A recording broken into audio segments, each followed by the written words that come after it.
Well, speaking of haircuts, John, how long do you think it takes before Elon decides to get a haircut that mimics the one that Optimus is wearing? Probably not too long.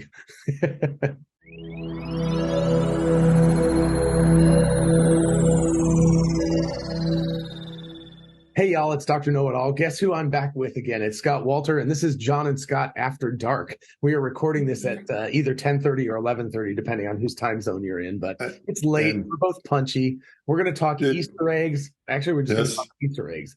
So, yeah. Let's definitely. With the kilowatts, who managed to sneak this one. This is really cool. This got by me, yep. And a lot of other people. I was not paying attention. We were looking for Easter eggs in here, but we weren't looking for literal Easter eggs. Right. And so, of course, we did see the egg that was broken in the motion torque control. Right. But we did realize there was two other eggs out there, and actually three.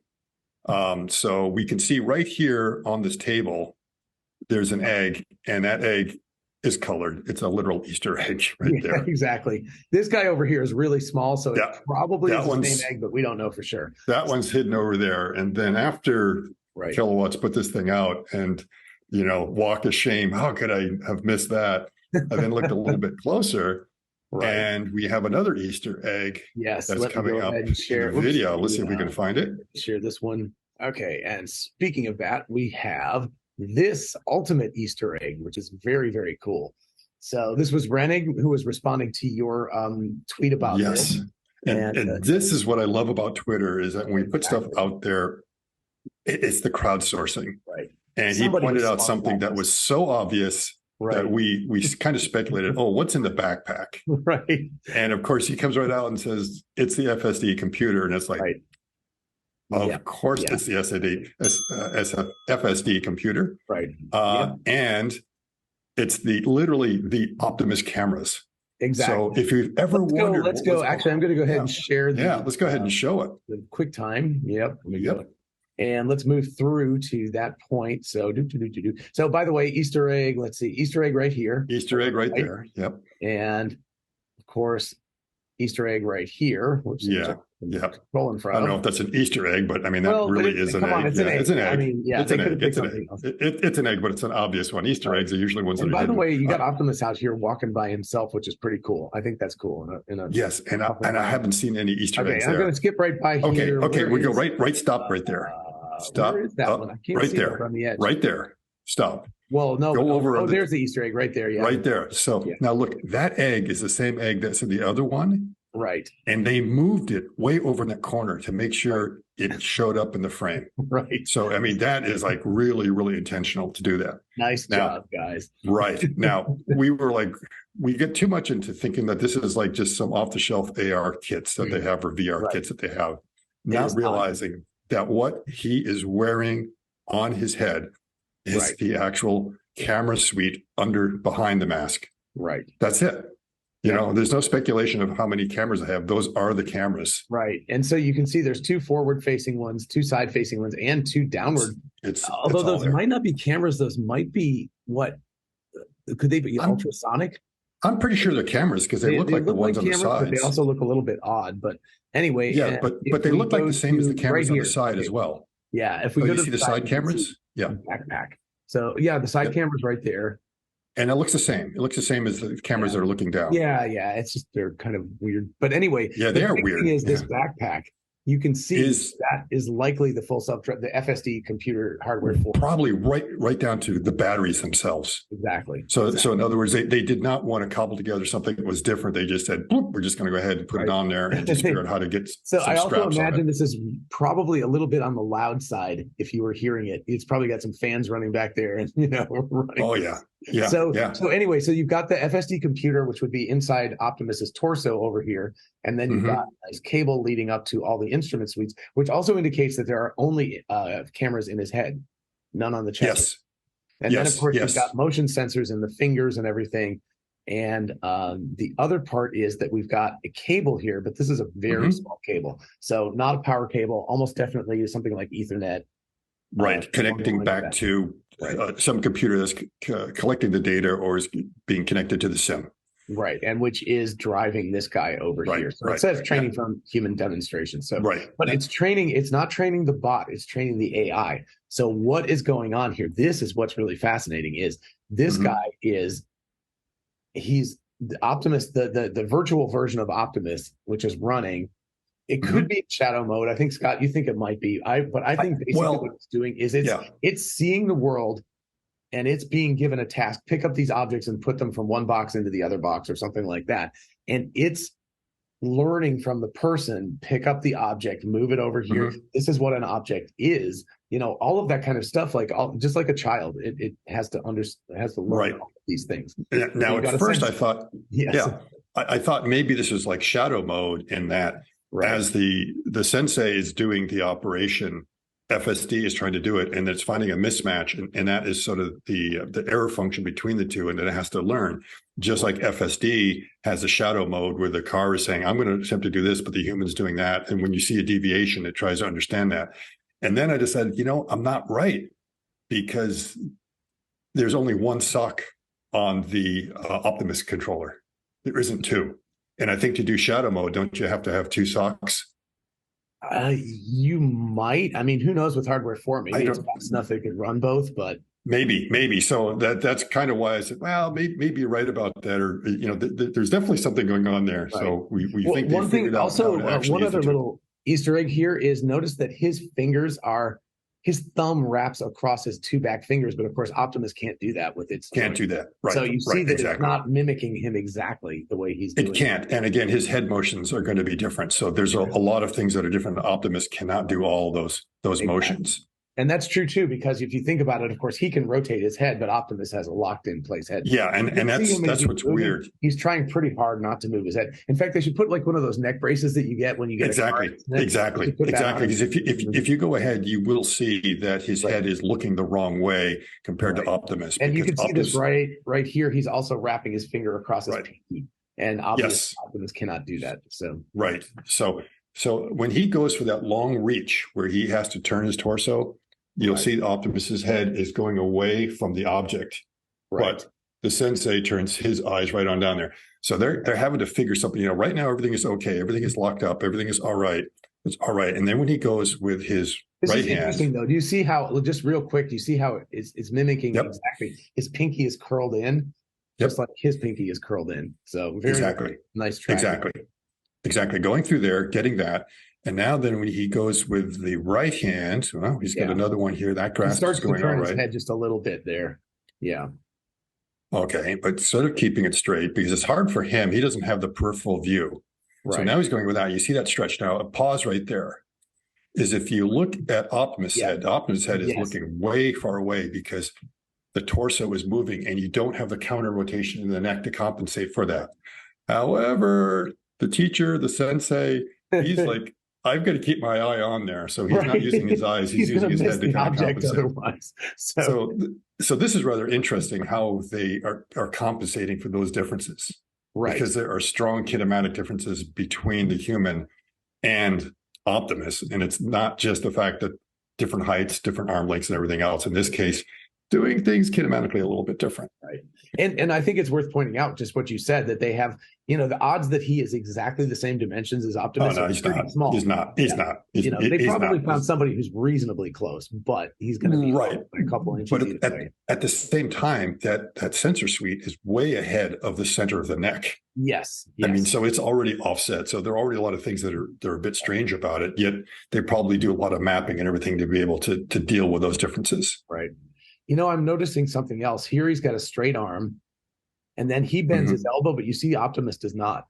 So it's not a perfect mimic of what he's doing there.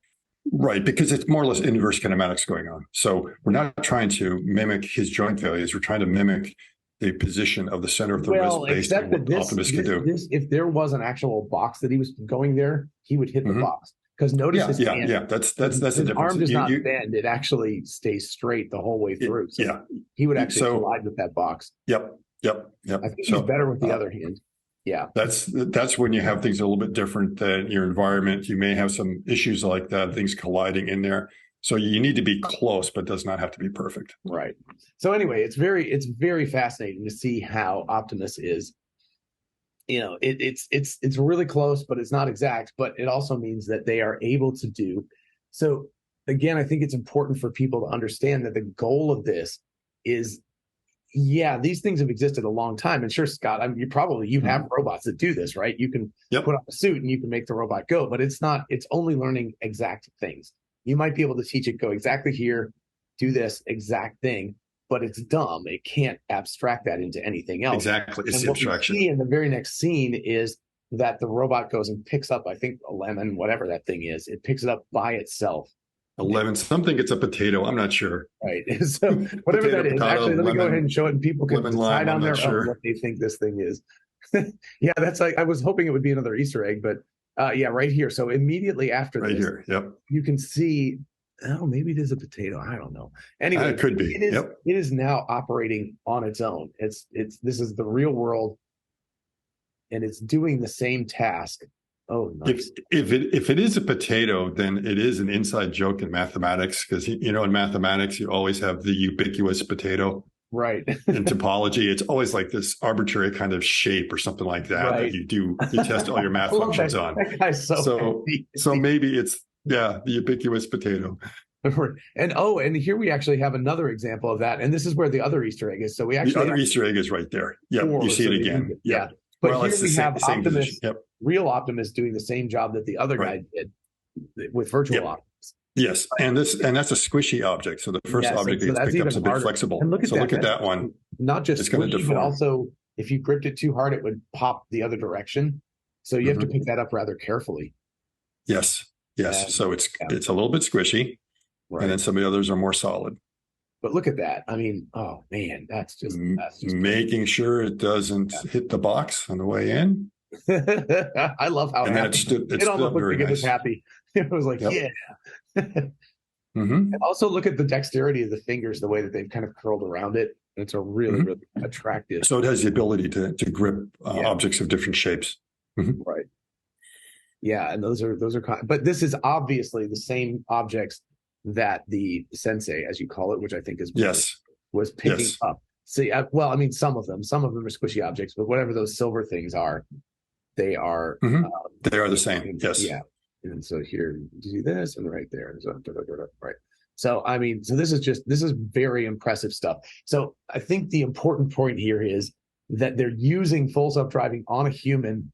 And I actually had the a long time ago, and it was kind of a dumb idea, but I thought they should sell baseball caps like with cameras in it and a memory stick, and so people could buy it from Tesla and they could walk around with the cameras, and then they could be training, they could be collecting data for Tesla. But what they've got is that same system with a obviously very cumbersome backpack, but they've essentially got an Optimus with a human inside, which is a very clever way of training the bot.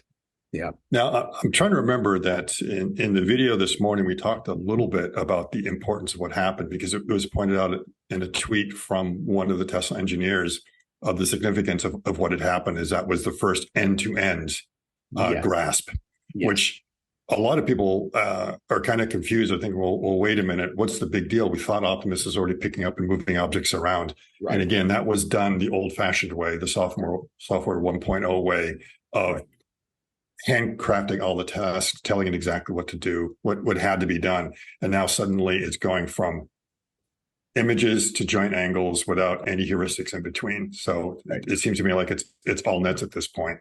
And that is a significant step, because now you're getting out of that kind of local maxima that Elon will always talk about, is they only could get so far that way. Now they had to recraft. They basically had to tear the whole foundation down, rebuild it again. And now they're in a stage that the scalability is going to be something else. And we're going to start seeing that S curve where things are going to ramp really fast. It's just a matter of just going out and just getting more and more data, more and more examples. And again, once you teach that robot, you've taught all the robots. Right. Yes. And that's the beauty of it. And, even, by the way, this looks totally like a college research lab. I'm looking around. I'm like, it just looks absolutely like something I could see at my university. It's very, very fun. Just crap everywhere, wires lying on the ground, just like stuff. But also I think it's actually kind of cool to think that if you put a recording device on this so that it wasn't tethered with that cable, you could actually just walk around the factory and do stuff. So it could be learning via this backpack. Yes. Yeah. Now the problem with that backpack is probably most of the weight is just the batteries, I'm assuming. Right. And they probably could come up with a lighter version because most of the batteries are needed to control the motors and the drives, not to drive the actual computer and the sensor suite. So they probably could come up with a portable version, I'm sure, that would not be so bulky and so heavy. Yeah. But for now, it's probably just heavy, of course, is that it's going to cause the guy to lean a little bit forward, which is going to cause Optimus to have an awkward gait. He's going to have like this leaning forward thing to offset the gravitation. So I think the battery pack is supposed to be able to last 8 hours, but I don't think a human wearing it will last 8 hours. No. Just, you need to lighten it a little bit. That should be the tagline. Yeah. Our battery will last longer than you will with this thing on. Yeah. All right. So John, you're hoping to go on an ego trip pretty soon, right? I am. Oh yeah, let's see the ego trip. Yeah, but what we need to do is I need to update this because the noodle. This is the old noodle. We need. It is the old noodle. Yeah, man, we need to tell Dan to get on it and give us a new exactly. Exactly. We need linguine instead of spaghetti. Okay, I'll see if we can do that. And by the way, if Elon agrees to it, we're going to have to make sure that he gets one of those T-shirts so he can wear it for the. Yes. And what's your Easter egg with your T-shirt? You're wearing Darth Vader. So there's something about the mask. I'm out of clothes. I only. What's behind the mask, right? What's behind the mask? There you go. it's yeah. So there you go. I guess that's the Easter egg. We'll just find out who's behind the mask. All right. At least I'm wearing all black like Elon. So there you go. That's exactly. Yeah. And did we set a record for keeping it short? I think we did. It's late at night, and we already talked about this a lot today. So this is very cool. So thank you. And thank you to the Kilowatts and Reagan also for figuring out these cool things. And we're just passing this on to all of you also. There you go. Absolutely. All right. Absolutely. Everybody have a lovely, lovely day, and we will see you all later. Bye-bye. Bye.